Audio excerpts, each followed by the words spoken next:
የዛሬ 10 ወር አካባቢ ወደ ኋላ አንድ አሳዛኝና ብዙዎችን ያስደነገጠ ክስተት በመዲናችን ተሰማ። የአንዲት ታዋቂ ሞዴል ህልፈት በጠዋት መሰማቱን ተከትሎ ማህበራዊ ሚዲያዎች ጉዳዩን በሰፊው ዘገቡት።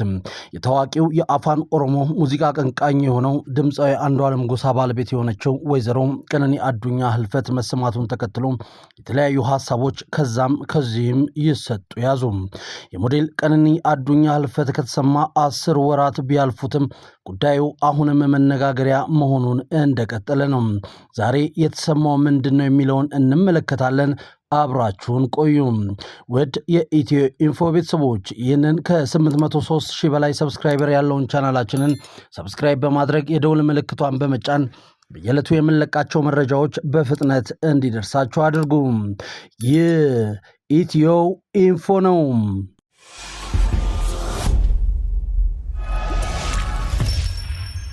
በዛሬው ዕለት ወደ ተሰማው ከሟች ወይዘሮ ቀነኒ አዱኛና ባለቤቷ ድምፃዊ አንዱዓለም ጎሳ ጋር ወደ ተያዘው መረጃ ከማለፋችን በፊት ወደ ኋላ መለስ ብለን ምንድን ነበር የተፈጠረው የሚለውን እናስታውስና ዛሬ ስለተሰማው ጉዳይና የሟች ቤተሰቦች ምን አሉ የሚለውን እንመለከታለን። አብራችሁን ቆዩ። ጉዳዩ ወደ ኋላ 10 ወራትን ይወስደናል። በለሚ ኩራ ክፍለ ከተማ ወረዳ 3 ልዩ ቦታው ሰንሻይን ቤት ፊት ለፊት ከሚገኘው ውዳሴ ህንፃ ላይ ነዋሪ የነበረችው ወይዘሮ ቀነኒ አዱኛ ዋቆ መጋቢት 1 ቀን 2017 ዓ.ም ከሌሊቱ 10 ሰዓት አካባቢ ከቤቷ የማብሰያ ክፍል በኩል ካለው በረንዳ 5ኛ ፎቅ ላይ በጊዜው ምክንያቱ ባልታወቀ ሁኔታ ወድቃ ለሕክምና እርዳታ ወደ ያኔት ሆስፒታል እየተወሰደችበት ባለበት ወቅት ሕይወቷ ማለፉን ፖሊስ ማስታወቁ የሚታወስ ነው። የአዲስ አበባ ፖሊስ መረጃው ከደረሰው በኋላ የምርመራ ቡድን በማዋቀርና ቦታው ድረስ በመሄድ ተገቢውን የቴክኒክና ታክቲክ መረጃዎችን አሰባስቦ በጊዜው የሟችን አስከሬን ወደ ዳግማዊ ሚኒሊክ ሆስፒታል ለተጨማሪ ምርመራ ወስዶ ምርመራም አድርጓል። ሟች ወይዘሮ ቀነኒ አዱኛ በወቅቱ ከበረንዳ ላይ በወደቀችበት ሰዓት ፖሊስ በቤቱ ውስጥ የነበረውን ባለቤቷ ድምፃዊ አንዱዓለም ጎሳን በቁጥጥር ስር መዋሉ የሚታወስ ሲሆን ድምፃዊውም ለበርካታ ቀናት በእስር ላይ ነበር።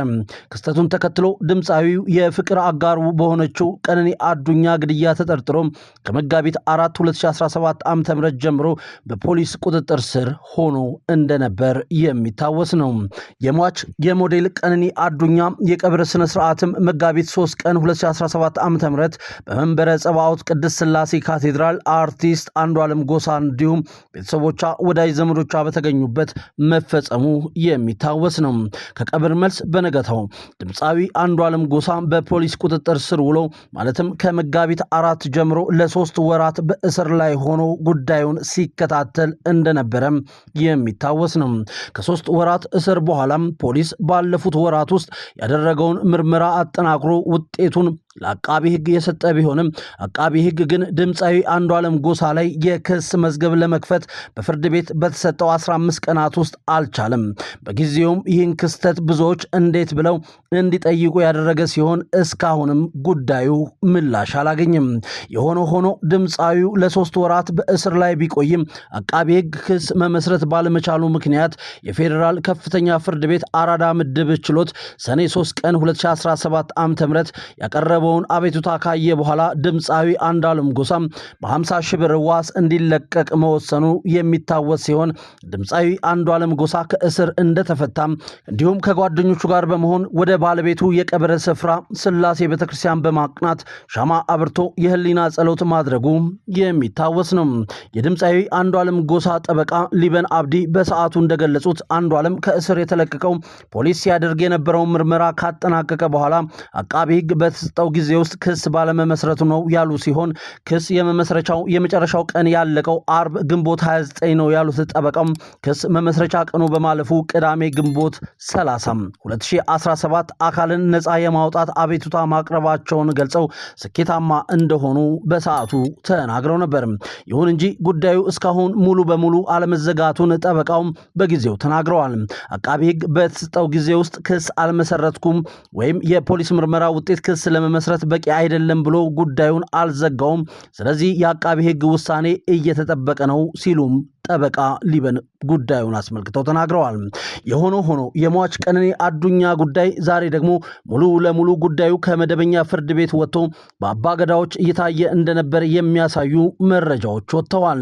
በኦሮምኛ ሙዚቃዎቹ እውቅናን ያተረፈው ድምፃዊ አንዱዓለም ጎሳም ከሞዴል ቀነኒ አዱኛ ህልፈት ጋር ተያይዞ ተጥሎበት ከነበረው ማህበራዊ እገዳ ወይም ጉምታ በገዳ አባቶቹ ውሳኔ ነፃ መሆኑና ወደ ጥበብ ስራው እንዲመለስ መፈቀዱ የተሰማ ሲሆን ይህንንም የአባገዳዎች ውሳኔ በመቃወም የሟች ቀነኒ አዱኛ አባት በአንድ ተንቀሳቃሽ ምስል ስለተፈጠረው ነገር አጭር ማብራሪያ ሰጥተዋል። የሟች ቀነኒ አዱኛ አባት ምን አሉ የሚለውን ከመመልከታችን በፊት አባገዳዎች ምን አይነት ውሳኔን አሳለፉ የሚለውን በዝርዝር እንመለከታለን። ትላንት ታህሳስ 21 ቀን 2018 ዓ.ም በተከናወነ ስነ ስርዓት ድምፃዊ አንዱዓለም ጎሳ በታላላቅ አባገዳዎች ፊት ቀርቦ ባህላዊ የቡራኬና የንጽሐት ስርዓት ከተፈጸመለት በኋላ መደበኛ የሙዚቃ ስራውን እንዲቀጥል ሙሉ ፍቃድ ለድምፃዊ አንዱዓለም ጎሳ ተሰጥቶታል። ድምፃዊ ከሞዴል ቀነኒ አዱኛ ሞት ጋር በተያያዘ በህዝብ ዘንድ ከፍተኛ ተቃውሞ ገጥሞት የነበረ ሲሆን ጉዳዩ በህግ ከመያዙ በተጨማሪም በባህላዊ መንገድ ማህበራዊ እገዳ ተጥሎበት ከሙዚቃ መድረክ እርቆ መቆየቱ ይታወሳል። ከዚህ ቀደም የተደረጉ የሽምግልና ሙከራዎች ሳይሳኩ ቢቀሩም የአሁኑ የአባገዳዎች ጣልቃ ገብነት ግን ድምፃዊውን ወደ ሙያው እንዲመለስ መንገድ መክፈት ችሏልም ተብሏል። ድምፃዊ አንዱዓለም ጎሳ ወደ ሙዚቃ እንዲመለስ ከአባገዳዎች ፍቃድ ቢያገኝም ከባለቤቱ ቤተሰቦች ጋር መስማማት ሳይችል እንደቀረ ነው እየወጡ ያሉ መረጃዎች የሚያሳዩትም። በባለቤቱ ቀነኒ አዱኛ ሞት ተጠርጥሮ በቁጥጥር ስር ውሎ የነበረውና በኋላም በዋስ የተፈታው ድምፃዊ አንዱዓለም ጎሳ ጉዳዩን በኦሮሞ ባህላዊ የእርቅ ስነ ስርዓት ወይም በአባገዳዎች እንዲያልቅ ጥረት ሲደረግ ቢቆይም ሂደቱ ግን በሟች ቤተሰቦች ዘንድ ተቀባይነት ሳያገኝ መቅረቱ ሰምቷል። የእርቁ መቋረጥ ዋና ዋና ምክንያቶች ናቸው ተብለው የተጠቀሱትን በዝርዝር እንመልከታቸው። የመጀመሪያው የቤተሰብ ቅሬታ ሲሆን የሟች ቀነኒ አባት አቶ አዱኛ ዋቆ ድምፃዊው በዋስ መፈታቱ እንዳሳዝናቸው ገልጸው የልጄን ደምም ሆነ እውነት እስካሁን አላገኘንም ሲሉም ተናግረዋል። ሁለተኛው ደግሞ የስነ ስርዓት አካሄድ ሲሆን የአባገዳዎች ስብሰባ ወይም ጋዲሳ ለ3 ጊዜያት የተካሄደ ቢሆንም በአራተኛው ቀጠሮ ላይ የሟች አባት ሳይገኙ መቅረታቸው ተሰምቷል። አባገዳ ጎበና ሆላ እንደገለጹት ቤተሰቡ ለእርቁ ፈቃደኛ ባለመሆናቸው ሂደቱ ተቋርጧልም ሲሉ ተናግረዋል። ሶስተኛው ምክንያት ተደርጎ የተወሰደው የእውነትን ፍለጋ ልዩነት ሲሆን የሟች አባት አቶ አዱኛ ገዳዮቹ ሳይለዩና ድርጊቱ ሳይታመን ጉማ ወይም የደም ካሳ አንቀበልም በሚል ሂደቱን ተችተውታል። ድምፃዊ አንዱዓለም ጎሳ በበኩሉ ድርጊቱን እንዳልፈጸመውና እውነቱ እንዲወጣ እንደሚፈልግ ለአባገዳዎች ሲገልጽ ቆይቷል ተብሏል። ነገር ግን አሁንም ቢሆን ጉማ ለመክፈል ድምፃዊው ፈቃደኛ ቢሆንም ሳያምን እንዴት ጉማ ይከፍላል ሲሉ የሟች አባት ሐሳባቸውን ገልጸዋል። ቤተሰቦቿ ቀነኒ በሰው እጅ እንደተገደለች ሲያምኑ አንዱዓለም ጎሳ ግን ራሷን እንዳጠፋች በመግለጽ መከራከሩ በሁለቱ ወገኖች መካከል መግባባት እንዳይፈጠር ማድረጉ የታወቀ ነው። የሟች አባት አቶ አዱኛ ጉዳዩን አስመልክቶ ያላቸውን ሐሳብ እንዲህ በአጭር ቪዲዮ አጋርተዋል። ሙሉን እንስማውና ተመልሰን እንገናኝ።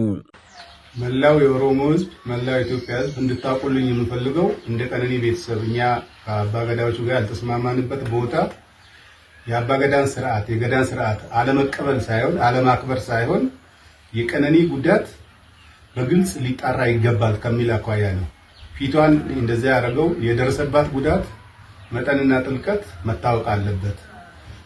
በጎጂው በኩል እየተባለ ያለው አልገደልኩም ግን ጉማ ከፍላለሁ የሚል ስለሆነ እሱም ጉማ አንቀበልም፣ ልጃችንን ጉማ አንበላም ነው ያልነው። ያለው ይሄንን ነው። ከዛ ውጪ እዛ እንትን ላይ ያልተገኘንበት ምክንያት ይሄ ነው። ሌላው ቤት አለን። ቤታችን ሁለቴ መተዋል። የተነጋገርነው አለ። ከመሐላ በፊት መጣራት ያለበት ነገር አለ ብለን አመልክተናል። አጣርቼ መለሳለሁ ነው ያሉ። መጨረሻ ላይ ግን ያሉት አባገዳው ወደ መሐላ ነው የምንሄደው ከመሐላ በኋላ ነው ያሉት። እኛ ያንን መሐላ አልተቀበለም እንደ ቤተሰብ።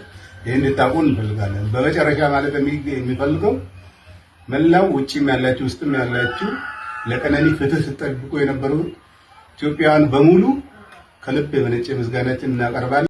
አድማጭ ተመልካቾቻችን ቀደም ሲል የሞዴል ቀነኒ አባት በዛሬው ዕለት የተሰማውን መረጃ ተከትሎ ያስተላለፉትን መልእክት ሲሆን ያደመጥነው ድምፃዊ አንዱዓለም ጎሳ ግን በአባ ገዳዎች ወደ ቀደመ የሙዚቃ ስራው እንዲመለስ ፍቃድ ተሰጥቶታል።